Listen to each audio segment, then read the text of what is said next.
안녕하십니까, 책돌입니다. 오늘 소개해드릴 책은 찰스 제이 사이크스의 성공의 문법입니다. 저자는 찰스 제이 사이크스, 출판사는 스마트 비즈니스입니다. 저자 소개를 간단하게 하겠습니다.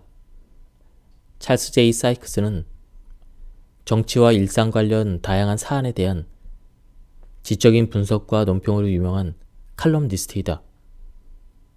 세 아이의 아버지이자 2명의 손자를 두고 있으며 현재 위스콘신주에서 아내와 3마리의 개와 함께 살면서 트위터에서 가장 많은 시간을 보내고 있다. 그럼 바로 본문을 보도록 하겠습니다.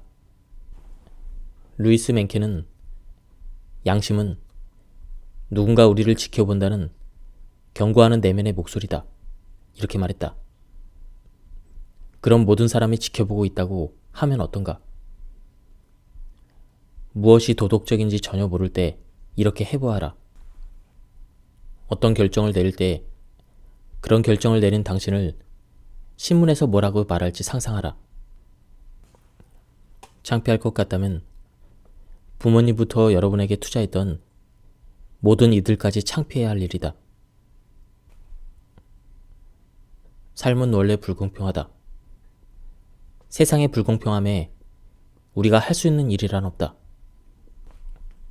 대신 불공평한 일을 당할 때 어떤 반응을 보일지가 우리의 몫이다. 어떻게 반응하느냐에 따라 우리가 어떤 사람이 될지 결정된다. 유대인 포로 수용소의 생존자이자 심리학자인 빅터 프랭클은 이렇게 말했다. 인간이 가진 모든 것을 빼앗는다고 해도 주어진 환경에 대한 태도나 방법을 취할지 결정할 자유만은 빼앗지 못한다. 우리는 정의감 때문이 아니라 삶에서 책임져야 될 할 일이 있음을 알았을 때 세상이 불공평하다고 말한다. 유명한 물리학자 스티븐 호킹이 태어나면서부터 휠체어 신세를 진 건 아니었다. 어릴 적 그는 농구나 축구는 잘 못해도 17살이 들어간 옥스퍼드 대학에서 조종 선수로 활약할 정도로 활동적이었다. 영재로 알려져 대학 시절부터 스타 대접을 받던 호킹은 대학교 3학년 때 갑자기 아무 이유 없이 넘어지거나 몸에 이상을 느꼈다. 21번째 생일을 보내고 의사를 찾아가서 다양한 의료 검사를 받은 뒤 호킹은 자신의 몸에 무슨 일이 일어나는지 알게 되었다. 그는 이름 모를 희귀병에 걸렸고 치료법이 없어서 병세는 악화될 거라는 말을 들었다. 호킹은 이후에 이렇게 썼다. 불치병에 걸려서 몇 년 내에 죽을 거라는 말을 들었을 때 말로 형용할 수 없는 충격을 받았다. 왜 나에게 이런 일이 생겼지? 왜 내가 이렇게 죽어야 하는가? 삶은 너무 불공평하지 않은가? 병원에 입원한 호킹은 백혈병으로 입원했던 소년이 옆 침대에서 죽는 걸 지켜봤다. 호킹은 결론을 내렸다. 나보다 훨씬 심한 사람들이 있다. 적어도 나는 고통을 느끼지 않는다. 나 자신이 불쌍하다고 생각할 때면 그 소년을 떠올렸다. 호킹의 상태는 심각해졌다. 신체 능력은 저하됐다. 1985년 호킹은 또 다른 시련을 겪었다. 폐렴에 걸린 호킹을 살리기 위해서 의사들은 목으로 바로 공기가 들어가도록 수술하느라 기관을 절제했다. 이미 많은 시련을 겪었던 호킹은 이제 영원히 말도 못하고 24시간 병간호를 받는 신세가 되었다. 평생 휠체어에서 지내야 했다. 한동안 이 특별한 과학자는 다른 사람의 알파벳을 가리키면 눈썹을 올리는 식으로 문장을 만들어서 대화를 나눴다. 그러다가 작은 컴퓨터와 음성 합성을 사용해서 얘기를 나눌 수 있게 되었고 수많은 책과 수십 개의 과학 논문을 썼으며 대중에게 연설도 했다. 호킹은 세계에서 가장 유명한 물리학자가 됐다. 그에게는 자녀 3명, 손주 1명, 그리고 명예 학위 12개가 있었다. 그는 영국 과학 단체인 로열 소사이어티의 일원이 되었으며 미국 과학협회의 일원으로 수많은 상을 받았다.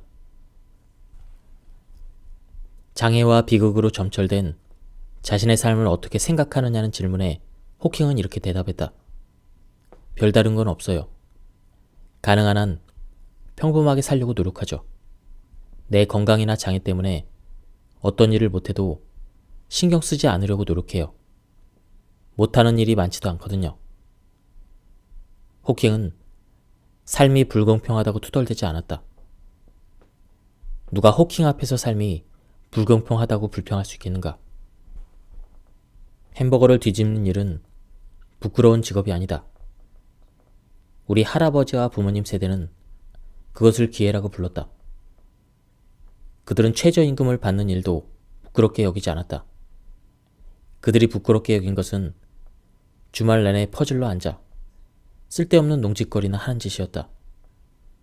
일은 소중하다. 독립을 의미하기 때문이다. 식비, 방세, 옷값, 자동차 유지비, 기름값, 보험료, 학교 등록금을 스스로 지불해야 독립했다고 할 수가 있다. 독립하고 싶다면 일을 해야 한다. 몸이 더러워지거나 냄새를 풍기더라도 일을 해야 한다.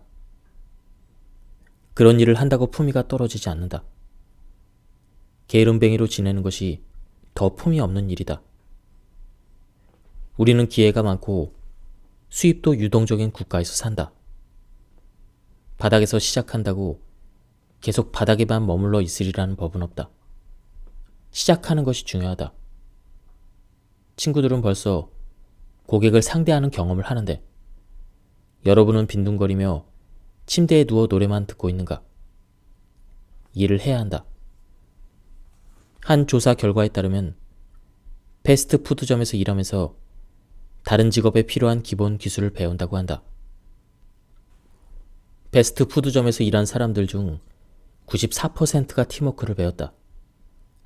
89%가 고객을 상대하는 법을 배웠다. 69%가 사업이 어떻게 굴러가는지 알게 되었다. 햄버거를 만들던 이들 중 상당수는 지위가 높아졌으며 까다로운 비즈니스의 책임을 다하면서 그에 따른 이익을 즐겼다. 중요한 것은 맥도날드에서 배운 기술이 더 나은 직업을 얻게 해준다는 점이다. 정말로 창피한 것은 감사할 줄 모르고 무례하고 잘 토라지는 것이다. 창피스러운 일을 당했다 해도 그것이 최악은 아니라는 점을 알아야 한다. 오히려 창피를 당하지 않겠다며 친구나 가족 혹은 아는 사람에게 했던 행동이 더 나쁠 때가 있다. 친구를 배신하고 잔인하거나 무책임한 아이와 어울리거나 할머니와 같이 다니는 걸 숨기려고 한 행동들은 부끄러운 일이다.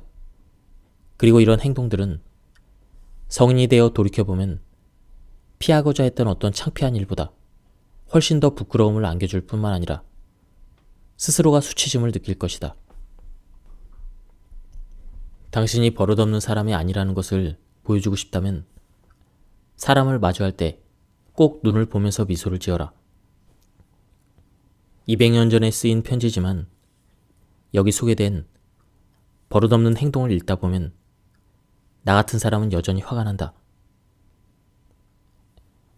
네가 이야기를 하고 있는데 널 보지도 않고 이야기에 집중하지 않으면서 천장이나 다른 곳을 쳐다보거나 창밖을 바라보거나 개와 놀아주거나 자기 코를 만지작거리거나 심지어 코를 파는 사람도 있다.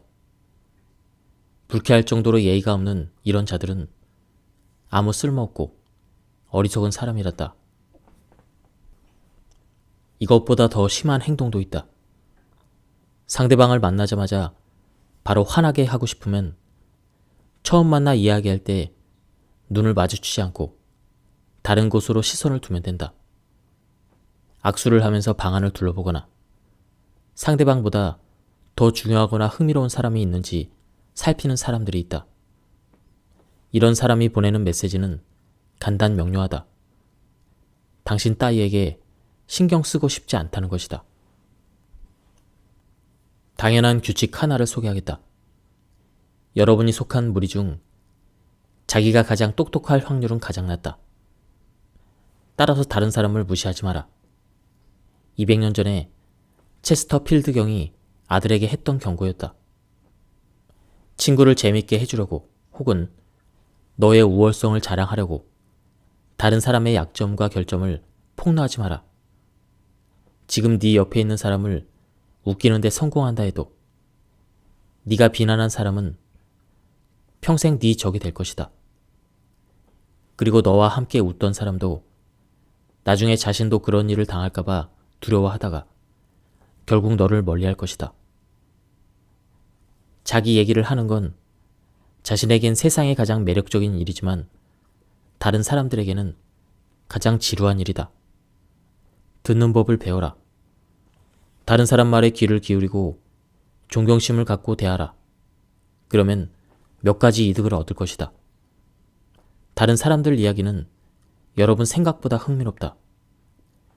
여러분보다 오래 살면서 많은 경험을 한 사람들의 이야기가 여러분들 이야기보다 훨씬 더 흥미롭다. 우리가 잘못 알고 있는 것이 하나 있다. 우리는 항상 완벽을 추구한다. 하지만 가장 본받아야 될 인생은 한 번도 실패하지 않는 것이 아니라 실패할 때마다 조용히 그리고 힘차게 일어서는 것이다. 아무리 힘든 일이라도 해결책은 있기 마련이다. 그림자가 있는 곳에는 반드시 밝은 빛이 비친다. 내가 키우던 기니피그인 체스터는 기니피그의 수명만큼 살았다. 그러나 몇 년간 나는 같은 꿈을 꿨다. 내가 지하실에 기니피그를 키우고 있다는 것을 깜빡 잊고 있다가 불현듯 깨닫는 꿈이었다. 꿈에서 나는 일하러 가고 텔레비전을 보고 운동하러 가는 등 일상생활을 하느라 몇 주간 지하실로 가지 못했다. 그러는 사이에 기니피그는 먹이도 물도 이런 것이 없이 지저분한 지하실에 갇혀 있었다. 그리고 나는 지하실에 기니피그가 있다는 것 자체를 까맣게 잊은 채 몇 주를 보냈다. 그러다 불현듯 이 사실이 떠올라 기겁하고 당장 달려갔을 때는 대부분 너무 늦었다. 죄책감 때문에 꿨던 꿈이고 자업자득이었다. 나는 몇 년간 계속된 이 꿈에서 메시지를 얻었다.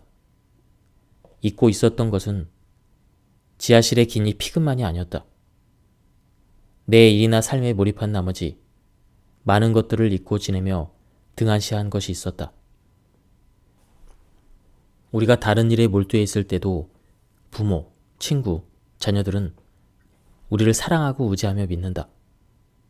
시간은 빠르게 흐른다. 우리 삶 속의 다른 사람들 시간도 빠르게 흘러간다. 홀로 요양원에 계시는 할머니는 누군가 전화를 걸어주거나 방문해 주길 기다리신다. 친구가 병원에 입원해 홀로 있을 수도 있다. 동생이 복도 맨 끝 방에 누워서 밤새 개인적인 문제로 끙끙 앓을지도 모른다.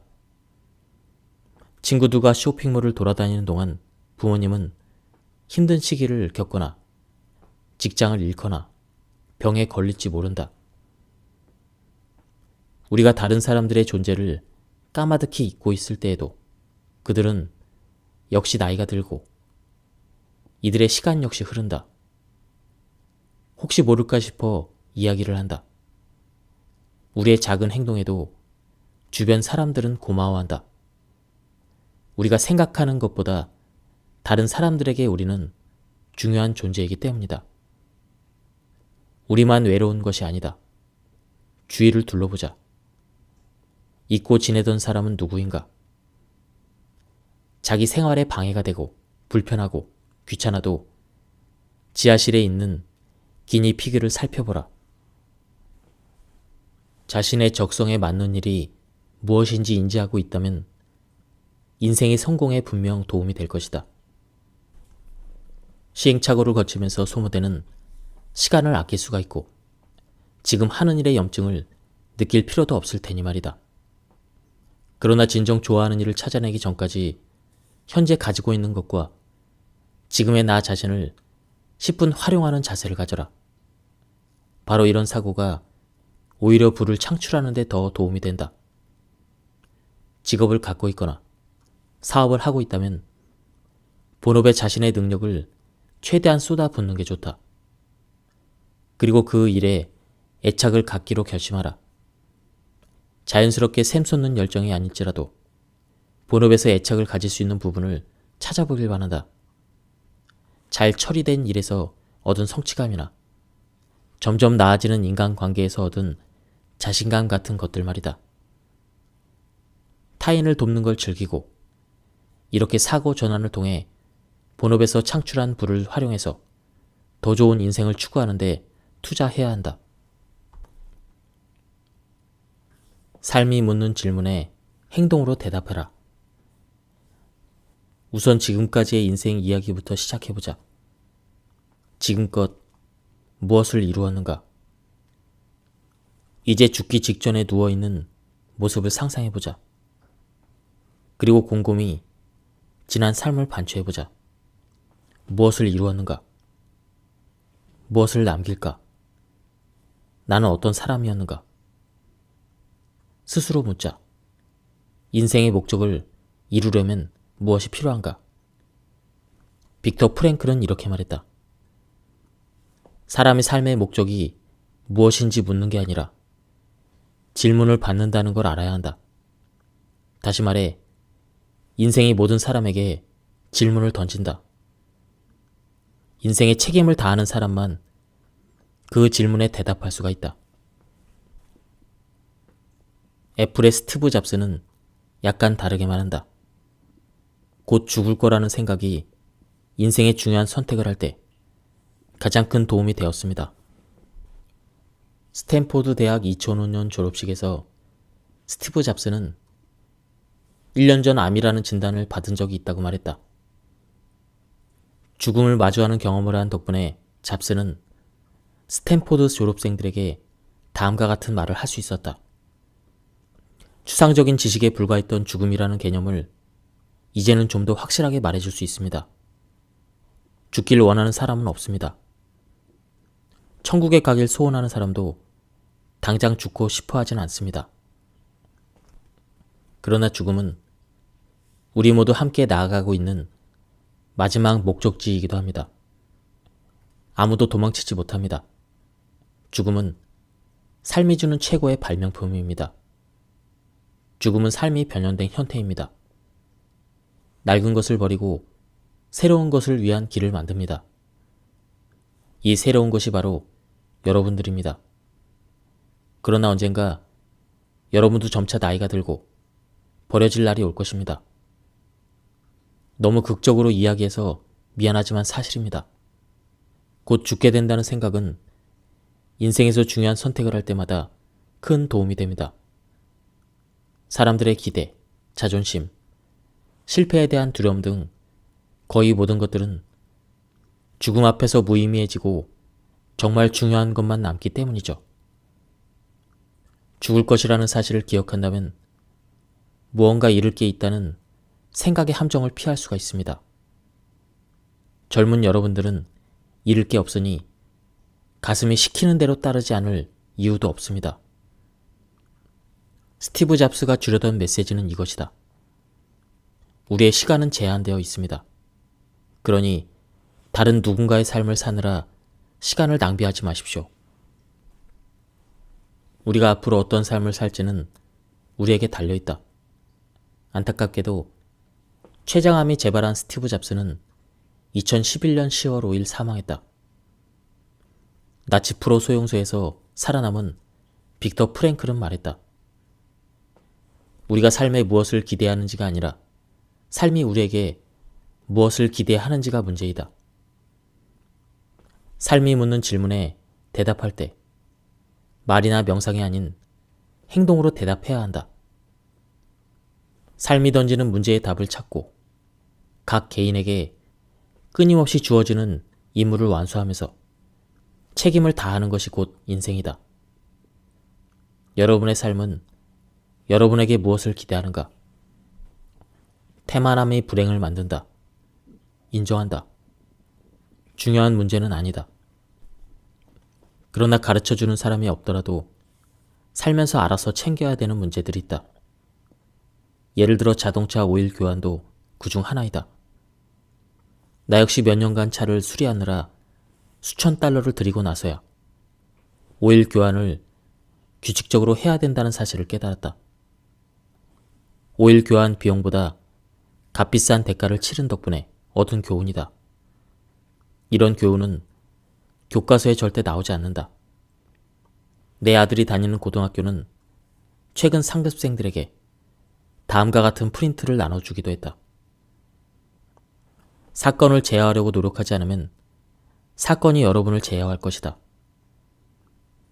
실수를 했을 때 그때 못지않게 태만할 경우 역시 심각한 결과가 발생한다.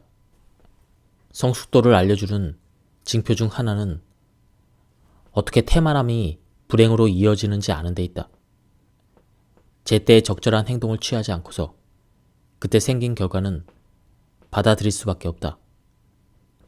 오일이나 타이어를 주기적으로 교환하고 치실을 사용하는 것처럼 일상적인 결정을 할 때 이를 명심해라.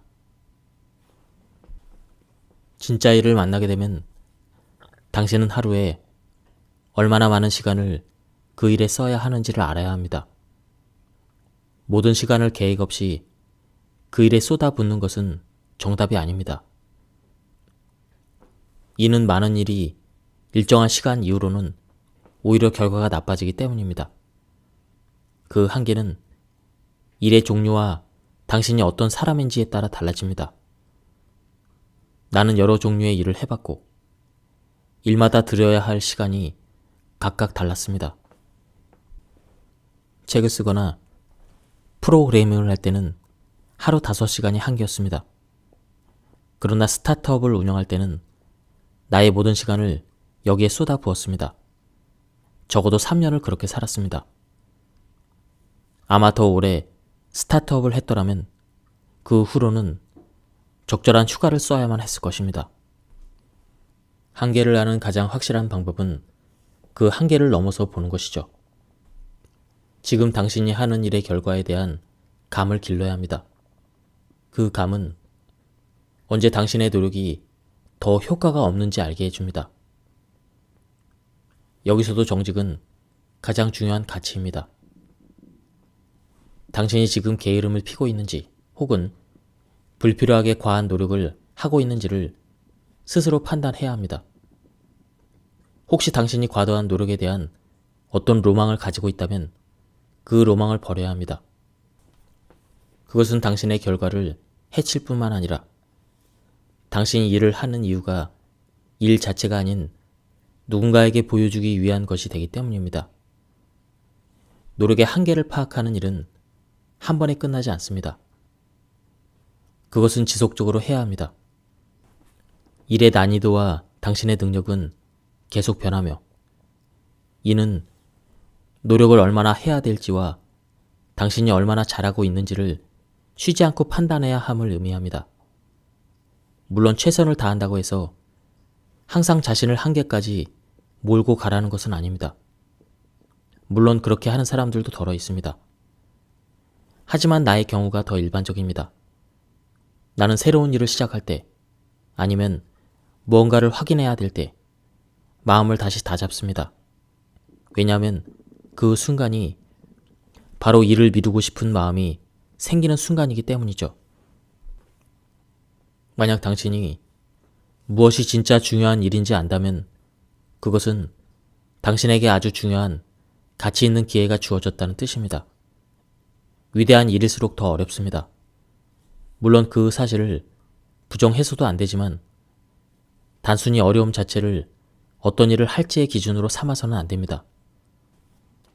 때론 다른 이에게는 진정 어려운 일이 당신에게 어떤 다른 능력이 우연히 있거나 그 문제에 접근하는 새로운 방법을 찾았거나 그저 당신이 그 문제를 흥미롭게 생각한다는 그런 것만으로 더 쉽고 적절한 도전이 되기도 하며 이는 당신이 그 문제에 뛰어들 좋은 기회라는 뜻이기도 합니다. 위대한 일의 상당수는 어려운 문제를 쉽게 만드는 방법을 찾는 사람들이 이뤄냈습니다. 당신이 이 일을 계속 매달려야 할지를 말해주는 가장 좋은 기준은 바로 당신이 그 문제를 흥미롭게 생각하는가입니다. 이 기준은 얼핏 너무 주관적으로 보입니다. 하지만 이것은 당신이 얻을 수 있는 가장 정확한 기준입니다. 이 일을 하는 사람은 그 누구도 아닌 바로 당신입니다. 그 일이 중요한지를 당신보다 더 잘 판단할 사람이 있을까요? 하지만 이 기준을 적용하기 위해서 가장 중요한 첫 번째는 스스로에게 정직해야 된다는 것입니다. 사실 이것이야말로 최선을 다하는 것이 무엇인지에 대한 가장 중요한 기준이죠. 매 순간의 판단에 있어 당신 스스로에게 정직해야 합니다. 최선을 다한다는 것은 그저 노력의 강도를 최대치로 올리는 것이 절대 아닙니다. 이것은 시시각각 변하는 복잡한 시스템에서 매 순간 최적의 결정을 내려야 한다는 문제입니다. 당신은 진짜 일이 어떤 것인지 이해하고 당신이 어떤 일에 적합한지를 파악하고 그 일의 핵심에 가능한 한 가깝게 접근하고 매 순간 당신이 할 수 있는 노력을 다 하는지와 당신이 얼마나 잘하고 있는지를 정확하게 판단하고 결과를 해치지 않는 선에서 하루에 몇 시간을 투자해야 되는지를 결정할 수 있어야 합니다. 이는 모든 것이 연결된 매우 복잡한 방정식입니다. 하지만 매 순간 당신이 스스로에게 정직하고 스스로를 잘 판단할 수 있다면 당신은 저절로 최적의 상태에 돌입하게 되며 이 세상에서 가장 귀한 생산적인 사람이 될 수 있을 것입니다. 예, 지금까지 이 책에 대한 리뷰를 모두 마쳤습니다. 이 책은 쉬우면서도 교훈적인 내용이 많아서 좋았습니다. 그리고 가독성이 좋아서 짧은 시간에 빠르게 읽을 수 있었습니다. 주변에 고등학생이나 대학생들에게 추천해 줄 수 있는 그런 좋은 책이었습니다. 그리고 제가 발췌 요약해서 설명을 드렸기 때문에 많은 부분이 맥락이 끊겼습니다. 전체적인 맥락을 파악하고 싶은 분들은 책을 구해서 읽어보실 것을 추천드립니다. 여기서 리뷰를 마치도록 하겠습니다. 감사합니다. 안녕하십니까, 책돌입니다. 오늘 소개해드릴 책은 찰스 제이 사이크스의 성공의 문법입니다. 저자는 찰스 제이 사이크스, 출판사는 스마트 비즈니스입니다. 저자 소개를 간단하게 하겠습니다. 찰스 제이 사이크스는 정치와 일상 관련 다양한 사안에 대한 지적인 분석과 논평으로 유명한 칼럼니스트이다. 세 아이의 아버지이자 2명의 손자를 두고 있으며 현재 위스콘신주에서 아내와 3마리의 개와 함께 살면서 트위터에서 가장 많은 시간을 보내고 있다. 그럼 바로 본문을 보도록 하겠습니다. 루이스 맨켄은 양심은 누군가 우리를 지켜본다는 경고하는 내면의 목소리다. 이렇게 말했다. 그럼 모든 사람이 지켜보고 있다고 하면 어떤가? 무엇이 도덕적인지 전혀 모를 때 이렇게 해보아라. 어떤 결정을 내릴 때 그런 결정을 내린 당신을 신문에서 뭐라고 말할지 상상하라. 창피할 것 같다면 부모님부터 여러분에게 투자했던 모든 이들까지 창피해야 할 일이다. 삶은 원래 불공평하다. 세상의 불공평함에 우리가 할 수 있는 일이란 없다. 대신 불공평한 일을 당할 때 어떤 반응을 보일지가 우리의 몫이다. 어떻게 반응하느냐에 따라 우리가 어떤 사람이 될지 결정된다. 유대인 포로 수용소의 생존자이자 심리학자인 빅터 프랭클은 이렇게 말했다. 인간이 가진 모든 것을 빼앗는다고 해도 주어진 환경에 대한 태도나 방법을 취할지 결정할 자유만은 빼앗지 못한다. 우리는 정의감 때문이 아니라 삶에서 책임져야 될 할 일이 있음을 알았을 때 세상이 불공평하다고 말한다.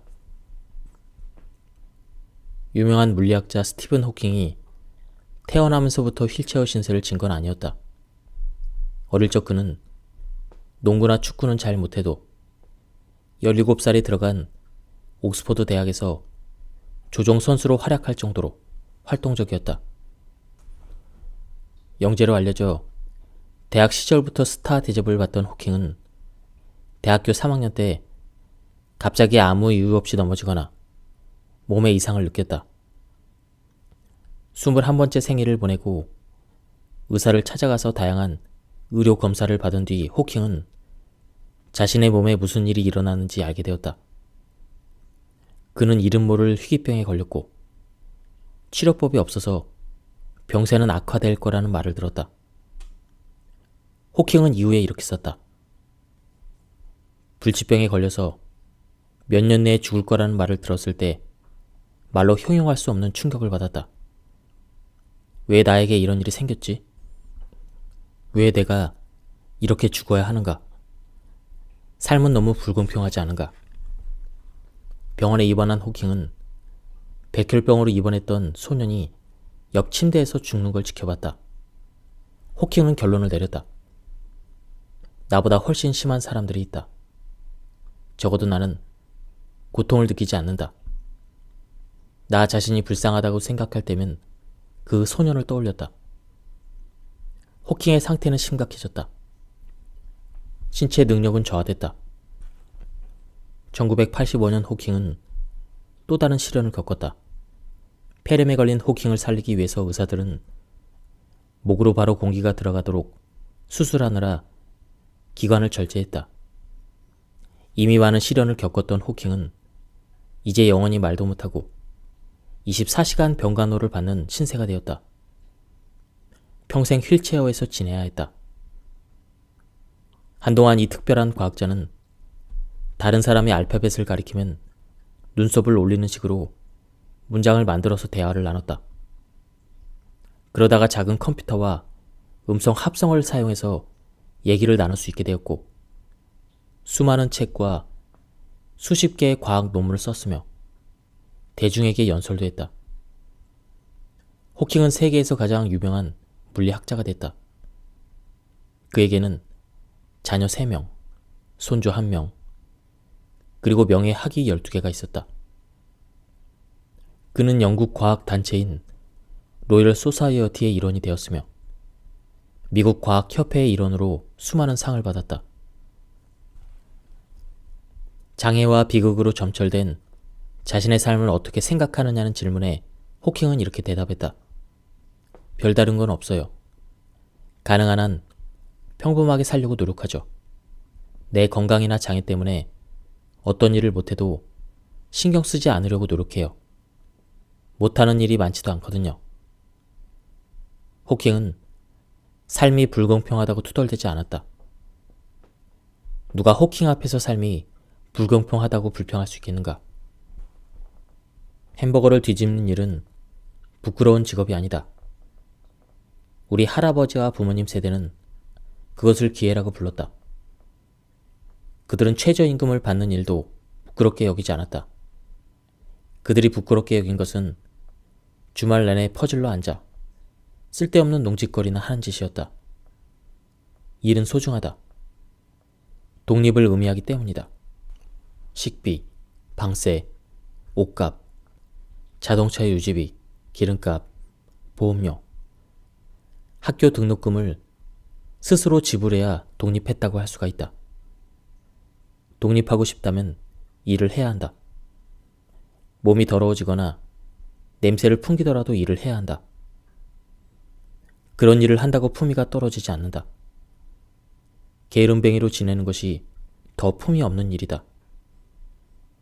우리는 기회가 많고 수입도 유동적인 국가에서 산다. 바닥에서 시작한다고 계속 바닥에만 머물러 있으리라는 법은 없다. 시작하는 것이 중요하다.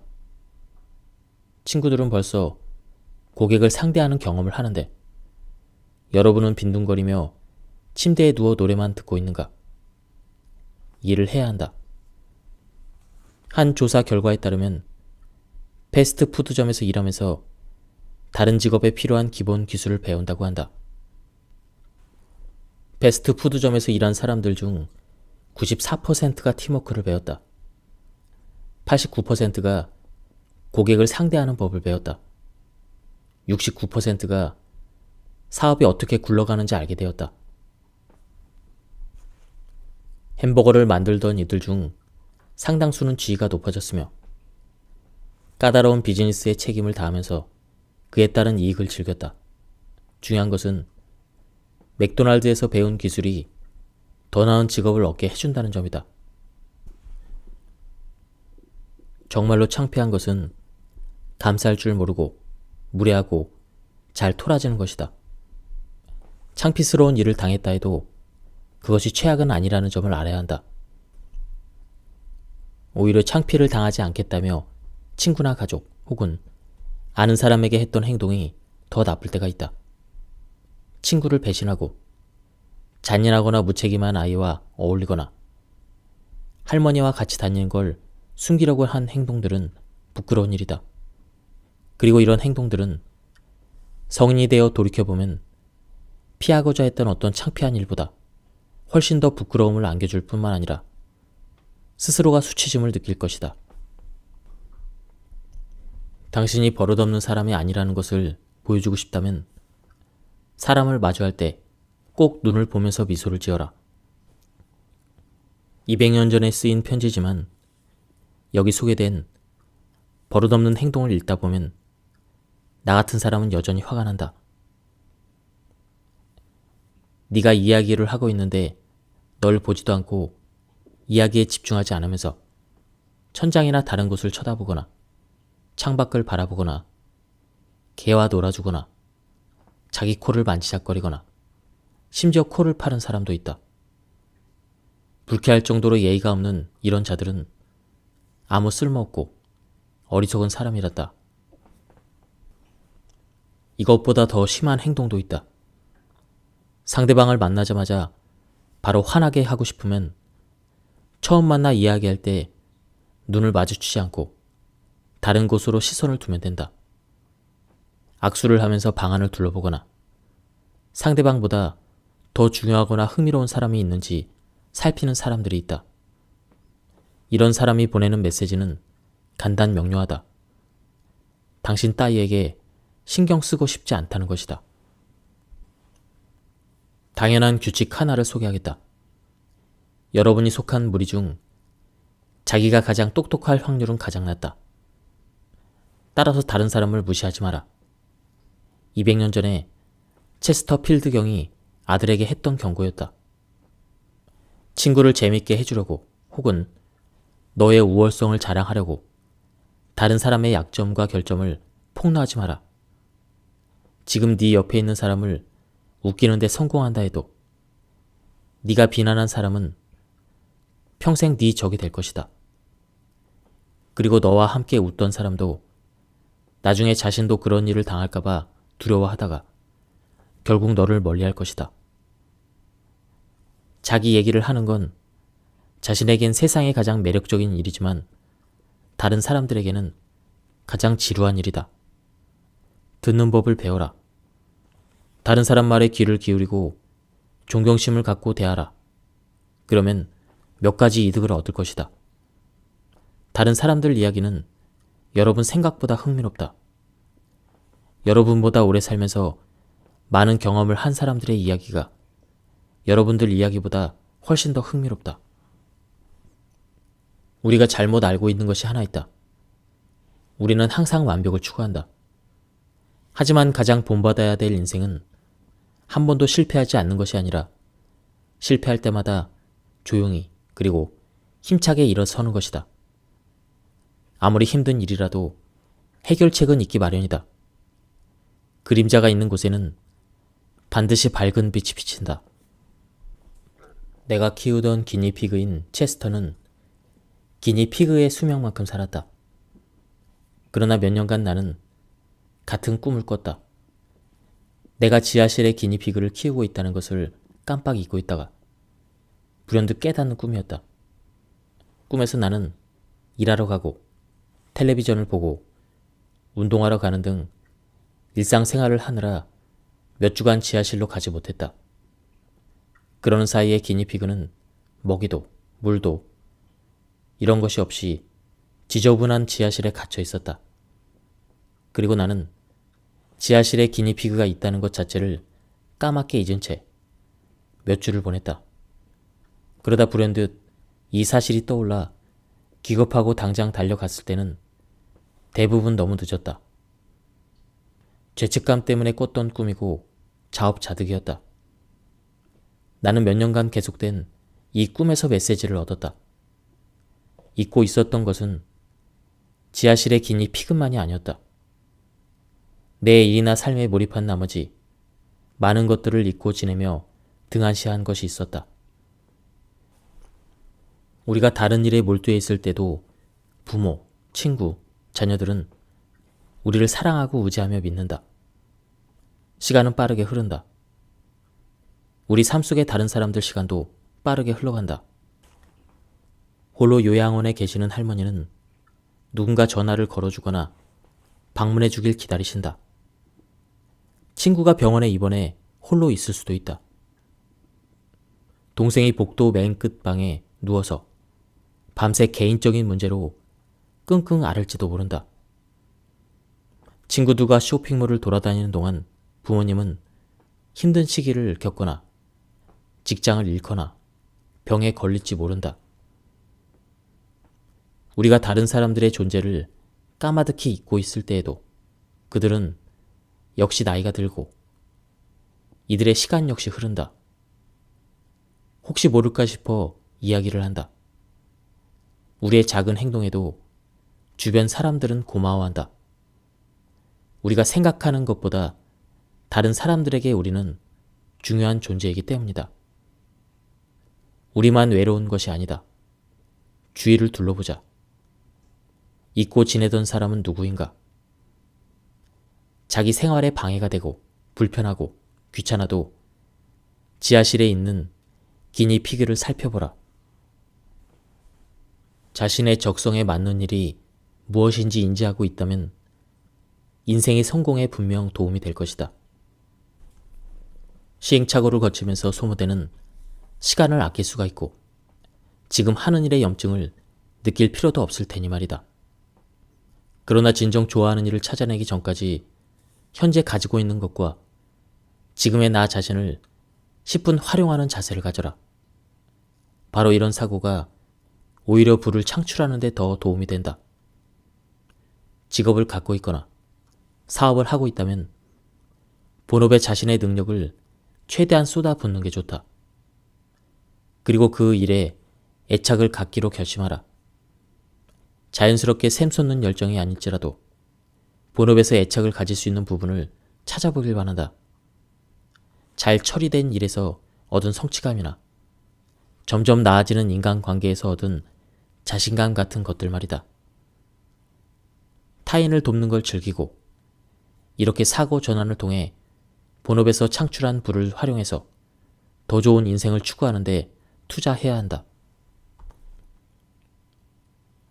삶이 묻는 질문에 행동으로 대답해라. 우선 지금까지의 인생 이야기부터 시작해보자. 지금껏 무엇을 이루었는가? 이제 죽기 직전에 누워있는 모습을 상상해보자. 그리고 곰곰이 지난 삶을 반추해보자. 무엇을 이루었는가? 무엇을 남길까? 나는 어떤 사람이었는가? 스스로 묻자. 인생의 목적을 이루려면 무엇이 필요한가? 빅터 프랭클은 이렇게 말했다. 사람의 삶의 목적이 무엇인지 묻는 게 아니라 질문을 받는다는 걸 알아야 한다. 다시 말해, 인생이 모든 사람에게 질문을 던진다. 인생의 책임을 다하는 사람만 그 질문에 대답할 수가 있다. 애플의 스티브 잡스는 약간 다르게만 한다. 곧 죽을 거라는 생각이 인생의 중요한 선택을 할 때 가장 큰 도움이 되었습니다. 스탠포드 대학 2005년 졸업식에서 스티브 잡스는 1년 전 암이라는 진단을 받은 적이 있다고 말했다. 죽음을 마주하는 경험을 한 덕분에 잡스는 스탠포드 졸업생들에게 다음과 같은 말을 할 수 있었다. 추상적인 지식에 불과했던 죽음이라는 개념을 이제는 좀 더 확실하게 말해줄 수 있습니다. 죽기를 원하는 사람은 없습니다. 천국에 가길 소원하는 사람도 당장 죽고 싶어 하진 않습니다. 그러나 죽음은 우리 모두 함께 나아가고 있는 마지막 목적지이기도 합니다. 아무도 도망치지 못합니다. 죽음은 삶이 주는 최고의 발명품입니다. 죽음은 삶이 변형된 형태입니다. 낡은 것을 버리고 새로운 것을 위한 길을 만듭니다. 이 새로운 것이 바로 여러분들입니다. 그러나 언젠가 여러분도 점차 나이가 들고 버려질 날이 올 것입니다. 너무 극적으로 이야기해서 미안하지만 사실입니다. 곧 죽게 된다는 생각은 인생에서 중요한 선택을 할 때마다 큰 도움이 됩니다. 사람들의 기대, 자존심, 실패에 대한 두려움 등 거의 모든 것들은 죽음 앞에서 무의미해지고 정말 중요한 것만 남기 때문이죠.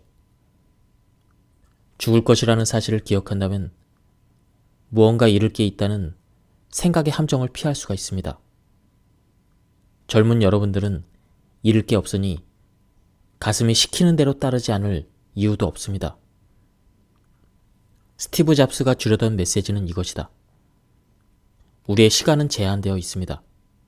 그러니 다른 누군가의 삶을 사느라 시간을 낭비하지 마십시오. 우리가 앞으로 어떤 삶을 살지는 우리에게 달려있다. 안타깝게도 췌장암이 재발한 스티브 잡스는 2011년 10월 5일 사망했다. 나치 프로 소용소에서 살아남은 빅터 프랭클은 말했다. 우리가 삶에 무엇을 기대하는지가 아니라 삶이 우리에게 무엇을 기대하는지가 문제이다.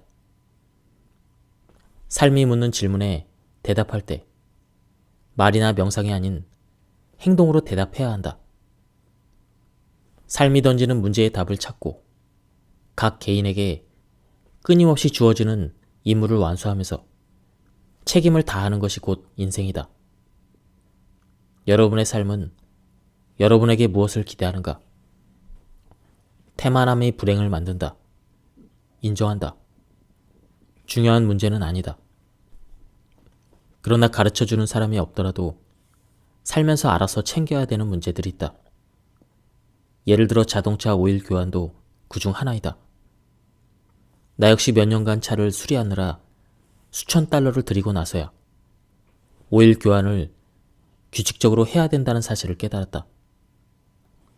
오일 교환 비용보다 값비싼 대가를 치른 덕분에 얻은 교훈이다. 이런 교훈은 교과서에 절대 나오지 않는다. 내 아들이 다니는 고등학교는 최근 상급생들에게 다음과 같은 프린트를 나눠주기도 했다.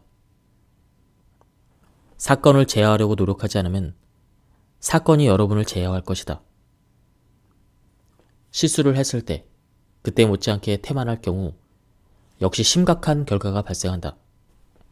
성숙도를 알려주는 징표 중 하나는 어떻게 태만함이 불행으로 이어지는지 아는 데 있다. 제때 적절한 행동을 취하지 않고서 그때 생긴 결과는 받아들일 수밖에 없다. 오일이나 타이어를 주기적으로 교환하고 치실을 사용하는 것처럼 일상적인 결정을 할 때 이를 명심해라. 진짜 일을 만나게 되면 당신은 하루에 얼마나 많은 시간을 그 일에 써야 하는지를 알아야 합니다. 모든 시간을 계획 없이 그 일에 쏟아붓는 것은 정답이 아닙니다. 이는 많은 일이 일정한 시간 이후로는 오히려 결과가 나빠지기 때문입니다. 그 한계는 일의 종류와 당신이 어떤 사람인지에 따라 달라집니다. 나는 여러 종류의 일을 해봤고 일마다 들여야 할 시간이 각각 달랐습니다. 책을 쓰거나 프로그래밍을 할 때는 하루 5시간이 한계였습니다. 그러나 스타트업을 운영할 때는 나의 모든 시간을 여기에 쏟아부었습니다. 적어도 3년을 그렇게 살았습니다. 아마 더 오래 스타트업을 했더라면 그 후로는 적절한 휴가를 써야만 했을 것입니다. 한계를 아는 가장 확실한 방법은 그 한계를 넘어서 보는 것이죠. 지금 당신이 하는 일의 결과에 대한 감을 길러야 합니다. 그 감은 언제 당신의 노력이 더 효과가 없는지 알게 해줍니다. 여기서도 정직은 가장 중요한 가치입니다. 당신이 지금 게으름을 피고 있는지 혹은 불필요하게 과한 노력을 하고 있는지를 스스로 판단해야 합니다. 혹시 당신이 과도한 노력에 대한 어떤 로망을 가지고 있다면 그 로망을 버려야 합니다. 그것은 당신의 결과를 해칠 뿐만 아니라 당신이 일을 하는 이유가 일 자체가 아닌 누군가에게 보여주기 위한 것이 되기 때문입니다. 노력의 한계를 파악하는 일은 한 번에 끝나지 않습니다. 그것은 지속적으로 해야 합니다. 일의 난이도와 당신의 능력은 계속 변하며 이는 노력을 얼마나 해야 될지와 당신이 얼마나 잘하고 있는지를 쉬지 않고 판단해야 함을 의미합니다. 물론 최선을 다한다고 해서 항상 자신을 한계까지 몰고 가라는 것은 아닙니다. 물론 그렇게 하는 사람들도 덜어 있습니다. 하지만 나의 경우가 더 일반적입니다. 나는 새로운 일을 시작할 때 아니면 무언가를 확인해야 될 때 마음을 다시 다잡습니다. 왜냐하면 그 순간이 바로 일을 미루고 싶은 마음이 생기는 순간이기 때문이죠. 만약 당신이 무엇이 진짜 중요한 일인지 안다면 그것은 당신에게 아주 중요한 가치 있는 기회가 주어졌다는 뜻입니다. 위대한 일일수록 더 어렵습니다. 물론 그 사실을 부정해서도 안 되지만 단순히 어려움 자체를 어떤 일을 할지의 기준으로 삼아서는 안 됩니다. 때론 다른 이에게는 진정 어려운 일이 당신에게 어떤 다른 능력이 우연히 있거나 그 문제에 접근하는 새로운 방법을 찾았거나 그저 당신이 그 문제를 흥미롭게 생각한다는 그런 것만으로 더 쉽고 적절한 도전이 되기도 하며 이는 당신이 그 문제에 뛰어들 좋은 기회라는 뜻이기도 합니다. 위대한 일의 상당수는 어려운 문제를 쉽게 만드는 방법을 찾는 사람들이 이뤄냈습니다. 당신이 이 일을 계속 매달려야 할지를 말해주는 가장 좋은 기준은 바로 당신이 그 문제를 흥미롭게 생각하는가입니다. 이 기준은 얼핏 너무 주관적으로 보입니다. 하지만 이것은 당신이 얻을 수 있는 가장 정확한 기준입니다. 이 일을 하는 사람은 그 누구도 아닌 바로 당신입니다. 그 일이 중요한지를 당신보다 더 잘 판단할 사람이 있을까요? 하지만 이 기준을 적용하기 위해서 가장 중요한 첫 번째는 스스로에게 정직해야 된다는 것입니다. 사실 이것이야말로 최선을 다하는 것이 무엇인지에 대한 가장 중요한 기준이죠. 매 순간의 판단에 있어 당신 스스로에게 정직해야 합니다. 최선을 다한다는 것은 그저 노력의 강도를 최대치로 올리는 것이 절대 아닙니다. 이것은 시시각각 변하는 복잡한 시스템에서 매 순간 최적의 결정을 내려야 한다는 문제입니다. 당신은 진짜 일이 어떤 것인지 이해하고 당신이 어떤 일에 적합한지를 파악하고 그 일의 핵심에 가능한 한 가깝게 접근하고 매 순간 당신이 할 수 있는 노력을 다 하는지와 당신이 얼마나 잘하고 있는지를 정확하게 판단하고 결과를 해치지 않는 선에서 하루에 몇 시간을 투자해야 되는지를 결정할 수 있어야 합니다. 이는 모든 것이 연결된 매우 복잡한 방정식입니다. 하지만 매 순간 당신이 스스로에게 정직하고 스스로를 잘 판단할 수 있다면 당신은 저절로 최적의 상태에 돌입하게 되며 이 세상에서 가장 귀한 생산적인 사람이 될 수 있을 것입니다. 예, 지금까지 이 책에 대한 리뷰를 모두 마쳤습니다. 이 책은 쉬우면서도 교훈적인 내용이 많아서 좋았습니다. 그리고 가독성이 좋아서 짧은 시간에 빠르게 읽을 수 있었습니다. 주변에 고등학생이나 대학생들에게 추천해 줄 수 있는 그런 좋은 책이었습니다. 그리고 제가 발췌 요약해서 설명을 드렸기 때문에 많은 부분이 맥락이 끊겼습니다. 전체적인 맥락을 파악하고 싶은 분들은 책을 구해서 읽어보실 것을 추천드립니다. 여기서 리뷰를 마치도록 하겠습니다. 감사합니다.